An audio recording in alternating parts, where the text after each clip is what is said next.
ಸನ್ಮಾನ್ಯ ಅಧ್ಯಕ್ಷರೇ, ಈ ಚಳಿಗಾಲ ಅಧಿವೇಶನ ಬೆಳಗಾವಿಯಲ್ಲಿ ಕರೆದು ವಿಶೇಷವಾಗಿರ್ತಕ್ಕಂಥ ಚರ್ಚೆಗಳಿಗೆ ಮಾಡಲಿಕ್ಕೆ ಅವಕಾಶವನ್ನು ಮಾಡಿಕೊಟ್ಟಿರ್ತಕ್ಕಂಥ ತಮಗೆ ಹೃತ್ಪೂರ್ವಕವಾಗಿರ್ತಕ್ಕಂಥ ಧನ್ಯವಾದಗಳನ್ನು ಹೇಳಿ, ನಾನು ಅಧಿಕಾರಿಗಳನ್ನು ಆಹ್ವಾನಿಸಬೇಕು, ಕರಿಬೇಕು ಅಂತ ಹೇಳಿ ನಮಗೆ ವಿನಂತಿ ಮಾಡಿದ್ದೀನಿ. ಬಹುತೇಕ ಕಳಿಸಿದ್ದೀನಿ ಅಂತ ಕಾಣುತ್ತೆ. ಬಂದರು ಹಗುರವಾಗಿ ಬರ್ತಾ ಇದ್ದಾರೆ. ಅಧ್ಯಕ್ಷರೇ, ಬಹಳಷ್ಟು ಜನ ನಮ್ಮ ಹಿರಿಯ ಶಾಸಕರು ವಿಶೇಷವಾಗಿ ಉತ್ತರ ಕರ್ನಾಟಕದ ಬಗ್ಗೆ ಚರ್ಚೆಯನ್ನು ಬಹಳ ಗಂಭೀರವಾಗಿ ಚರ್ಚೆಯನ್ನು ಮಾಡಿದ್ದಾರೆ. ಅದಕ್ಕೆ ನಾನು ಧ್ವನಿಗೂಡಿಸ್ತಾ, ಉತ್ತರ ಕರ್ನಾಟಕ ಅಂತಂದರೆ ಇವತ್ತಿನ ಕಲ್ಯಾಣ ಕರ್ನಾಟಕ ಮತ್ತು ಈ ಕಡೆ ಕಿತ್ತೂರು ಕರ್ನಾಟಕ. ಮೊದಲು ನಾವು 6 ಜಿಲ್ಲೆಯವರು ಮುಂಬೈ ವಿಧಾನಸೌಧಕ್ಕೆ ಹೋಗ್ತಿದ್ದೀವಿ. ಆ ಕಡೆ ಇರ್ತಕ್ಕಂಥವರು, ಆ 6-7 ಜಿಲ್ಲೆಯ ಶಾಸಕರು ಹೈದರಾಬಾದಕ್ಕೆ ಹೋಗ್ತಿದ್ರು. ಅದಕ್ಕೆ ಹೈದರಾಬಾದ್ ಕರ್ನಾಟಕ, ಇದು ಮುಂಬೈ ಕರ್ನಾಟಕ. ನನ್ನ ಕ್ಷೇತ್ರದ ಮೊದಲನೇ ಶಾಸಕರ ಆಯ್ಕೆಯಾಗಿ ಮುಂಬೈ ಅಧಿವೇಶನಕ್ಕೆ ಹೋಗ್ತಾ ಇದ್ರು, ವಿಧಾನಸಭೆಗೆ. ಮೊನ್ನೆ ಮಹಾರಾಷ್ಟ್ರದ ಒಬ್ಬರು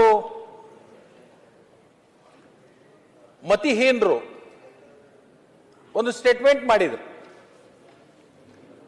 ಬೆಳಗಾವಿಯನ್ನ ಕೇಂದ್ರಾಡಳಿತ ಪ್ರದೇಶ ಮಾಡಬೇಕು ಅಂತ. ಮಾಧ್ಯಮದವರು ನಮ್ಮನ್ನು ಚರ್ಚೆ ಮಾಡಲಿಕ್ಕೆ ಕರೆದ್ರು. ಮಹಾರಾಷ್ಟ್ರದ ಒಬ್ಬರು ಈ ತರ ಹೇಳಿಕೆಯನ್ನು ಕೊಟ್ಟಿದ್ದಾರೆ, ಈ ಬೆಳಗಾವಿ ಕೇಂದ್ರಾಡಳಿತ ಪ್ರದೇಶ ಆಗಬೇಕು ಅಂತ ಹೇಳಿ ಒಂದು ಹೇಳಿಕೆಯನ್ನು ಕೊಟ್ಟಿದ್ದಾರೆ ಅಂತ. ನಾನು ಅದಕ್ಕೆ ಮತಿಹೀನರು ಅಂತೇಳಿ ಕರೆದೆ. ನಾವು ಕೇಳಬೇಕಾಗತ್ತೆ. ಹಾಗಾದ್ರೆ ನಾವು ಮೊದಲನೇ ಬಾರಿಗೆ ಮುಂಬೈ ಅಧಿವೇಶನಕ್ಕೆ ಹೋಗ್ತಕ್ಕಂಥ ಸಂದರ್ಭದಲ್ಲಿ ಮುಂಬೈದಲ್ಲಿನೂ ನಮ್ಮದು ಹಕ್ಕಿದೆ ಅಂತಕ್ಕಂಥ ಮಂಡನೆಯನ್ನು ಕೂಡ ನಾವು ಮಾಡಬೇಕಾಗುತ್ತೆ. ನಾವು ಕೇಂದ್ರ ಸರ್ಕಾರಕ್ಕೆ ಆಹ್ವಾನ ಕೊಡೋಣ ಮತ್ತು ವಿನಂತಿಯನ್ನು ಮಾಡೋಣ.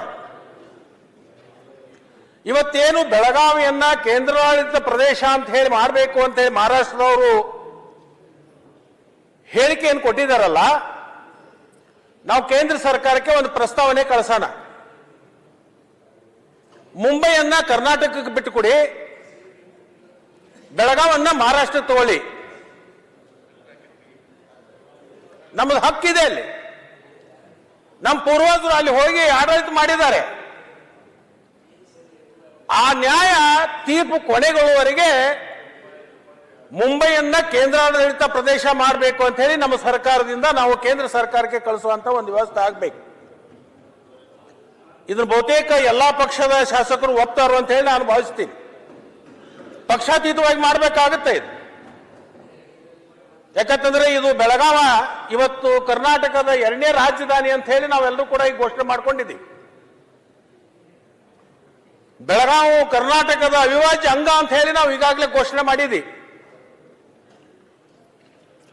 ಅದಕ್ಕೆ ಜೊತೆಗೆ ಮಹಾಜನ್ ವರದಿನೂ ಒಪ್ಪಿದೆ. ಅಧ್ಯಕ್ಷರೇ, ಅದು ಒಂದು ಭಾಗ. ವಿಶೇಷವಾಗಿ ಪ್ರತಿ ವರ್ಷ ಚಳಿಗಾಲದ ಅಧಿವೇಶನವನ್ನು ಬೆಳಗಾಂದಲ್ಲಿ ಮಾಡುವಂತ ನಿರ್ಣಯಕ್ಕೆ ಯಾಕೆ ಬಂದೀವಿ?